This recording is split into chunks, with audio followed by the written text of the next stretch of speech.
दर्शन घेतलेलं आहे. कालपासून आम्ही पाहतोय मुंबईमध्ये देवदर्शनाची रांग लागलेली आहे वेगवेगळ्या ठिकाणी. काय सांगा? आज या ठिकाणी सिद्धिविनायकाचे दर्शन घेऊन सिद्धिविनायकाच्या चरणी हीच प्रार्थना केलेली आहे की एक विकसित मुंबई, एक सुरक्षित मुंबई निर्माण करण्याकरता आम्हाला शक्ती द्यावी, आशीर्वाद द्यावे आणि आजचा हा दिवस हा मुंबईच्या भविष्याच्या दृष्टिकोनातून, उद्याच्या मुंबईच्या निर्मितीच्या दृष्टिकोनातून आणि मुंबईतल्या भविष्याच्या पिढ्यांचं रक्षण करण्याच्या दृष्टिकोनातून हा ऐतिहासिक ठरो, अशा प्रकारची प्रार्थना आज सिद्धिविनायकाच्या चरणी केलेली आहे. इतर उमेदवारांकडून मराठीच्या अस्तित्वासाठी मराठी माणसांना मतदानाला यावं अशा पद्धतीचं आवाहन केलं जातंय. नाही, खरं तर मराठी माणसाचं अस्तित्व नाही, मुंबईची महानगरपालिका स्वतःच्या परिवाराची जागीर समजणाऱ्यांच्या अस्तित्वाची ही लढाई आहे आणि त्यामुळे त्यांची ही धडपड दिसत आहे. परंतु गेल्या 11 वर्षामध्ये या मराठी माणसासाठी, मुंबईकरांसाठी, मुंबई शहरासाठी खऱ्या अर्थानं जे काम झालेलं आहे, मराठी भाषेला अभिजात भाषेचा दर्जा प्राप्त करून देण्याचं काम प्रधानमंत्री नरेंद्र मोदीजींनी केलेलं आहे आणि वरळीतल्या बिडडीचा इथल्या 160 फुटाच्या घरामध्ये राहणाऱ्या मराठी माणसाला त्याच ठिकाणी 560 फुटाचं घर तयार करून देण्याचं काम हे सन्माननीय मुख्यमंत्री देवेंद्र फडणवीस साहेबांनी केलेलं आहे. त्यामुळे मराठी माणसाला, मुंबईकराला, मुंबई शहराच्या नागरिकाला हे चांगलं माहिती आहे की मराठी माणसाची, मुंबईकरांची आणि या मुंबई शहराचा विकास कोणी केलेला आहे आणि येणाऱ्या काळामध्ये या मुंबई शहराची सुरक्षितता अबाधित कोण ठेवू शकतं.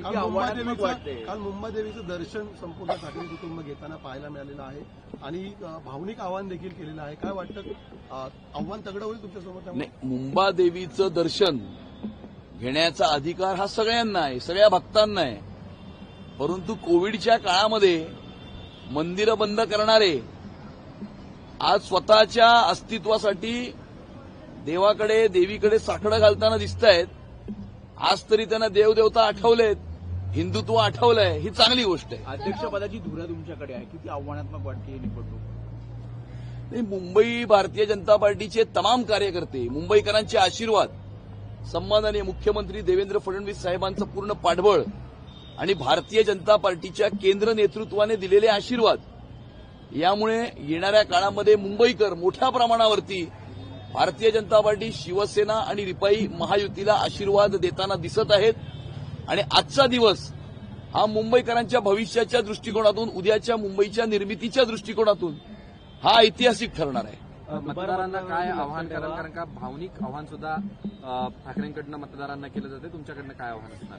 मी तमाम मुंबईकरांना हे आव्हान करतो की विकसित मुंबईच्या निर्मितीसाठी, मुंबई शहराची सुरक्षितता अबाधित राखण्यासाठी, मुंबई महानगरपालिकेला भ्रष्टाचार विरहित प्रशासन देण्याकरता आपण मोठ्या प्रमाणावरती भारतीय जनता पार्टी, शिवसेना आणि रिपाई महायुतीला आशीर्वाद द्यावेत, साथ द्यावी, सहकार्य द्यावे, जेणेकरून येणाऱ्या काळामध्ये एक सुरक्षित मुंबई आणि विकसित मुंबईची निर्मिती आम्ही मुंबईकरांच्या आशीर्वादानं करू शकू. दुबार मतदानावरती लक्ष ठेवा, जर दिसल्यास तिकडे ठोका, असं आवाहन देखील करण्यात आलेलं आहे. काही लोक यांचा लोकशाहीवरती विश्वास नाहीये, कायद्याच्या प्रक्रियेवरती विश्वास नाहीये, अराजकता पसरवण्याचा प्रयत्न करतात.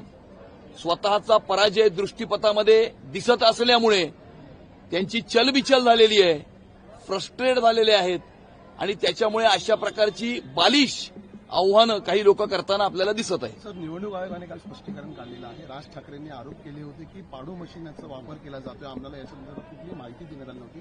मात्र लोकप्रतिनिधींना प्रात्यक्षिक दिल्याचं आता आयोगाने स्पष्टीकरण दिलेलं आहे. जे आरोप ज्या कोणी केले असतील ते निवडणूक आयोग आणि अख्खी निवडणूक हाताळणारी यंत्रणा यांची जबाबदारी आहे की त्या आरोपांचं स्पष्टीकरण द्यावं. त्यानुसार काल स्पष्टीकरण हे देण्यात आलेलं आहे. परंतु मला आश्चर्य वाटणार नाही जर त्यांनी अजून नवीन काहीतरी त्याच्यातनं काढण्याचा प्रयत्न केला. कारण काही लोक उद्या ज्यावेळेला पराजय होईल त्यावेळेला काय सांगायचं, काय स्पष्टीकरण द्यायचं, याचं बॅकग्राऊंड तयार करताना काही लोक दिसत आहेत.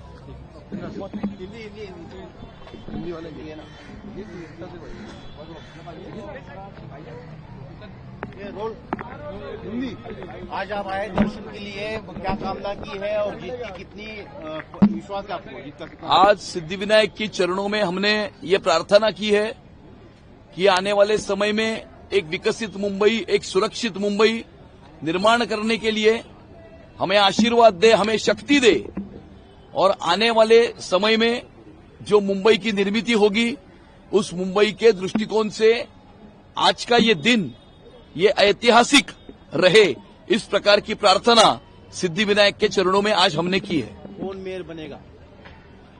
मुंबईकरों का अपना महापौर इस मुंबई की महानगर पालिका में विराजमान होगा।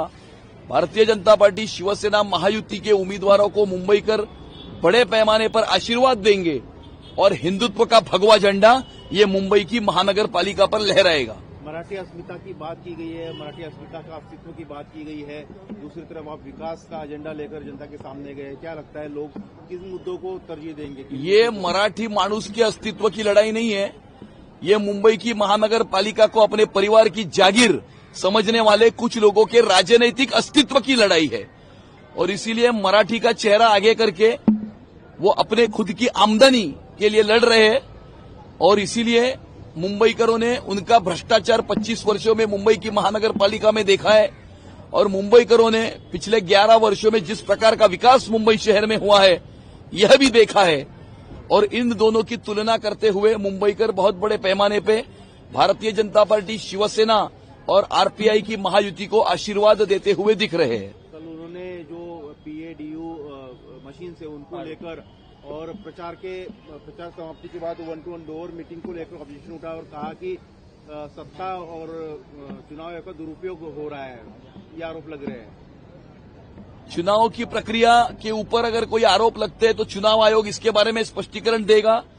चुनाव आयोग ने इसके बारे में स्पष्टीकरण दिया है, लेकिन आज कुछ नए आरोप और कल कुछ नए आरोप अगर लगेंगे तो मुझे इसका आश्चर्य नहीं होगा, क्योंकि कल की पराजय के बाद क्या स्पष्टीकरण देना है इसकी बैकग्राउंड कहीं न कहीं कुछ लोग तैयार करते हुए दिख रहे हैं।